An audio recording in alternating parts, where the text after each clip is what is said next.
Is there any insights that you might be able to share in terms of things that operators should be thinking about maybe before they're ready to come to talk to you or they're ready to make the decision that we're going to go raise institutional capital, things that are kind of hard and fast requirements that would, allow them to be considered potentially by you that, in order to be a receiver of institutional capital? Yeah, Brandon. Well, one thing I keep in mind when I meet the operators is that I know that with an operator, my band of outcome is likely going to be wider.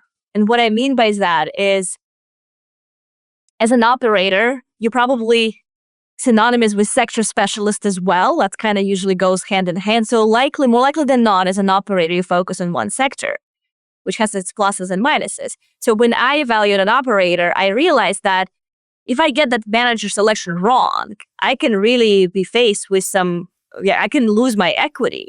Hopefully not. But I kind of keep that in mind. So it's not that the bar is higher. I just have to think about it from the perspective of my evaluation. So that's just one thing. And I also keep in mind, right, that one sector means it's going to be sort of a hammer looking for a nail, no matter what the time is. And for that reason, diversified managers sometimes may offer kind of a more, downside protected approach. Now, when I think about operator, I think the transition, and I'm maybe just reflecting on my times there, going to go back to your love and focus on one asset. And you kind of a bit of a deal junkie, you chase it, you make it better, maybe you sell it, maybe you don't. I think that as you become a fund manager, you have to be taking a little bit of a more holistic, I would say, portfolio construction approach. You can't just go chase the deal that you liked it because you thought it's a good one. And maybe it is.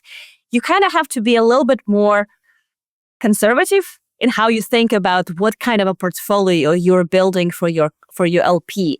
Are you thinking about diversification?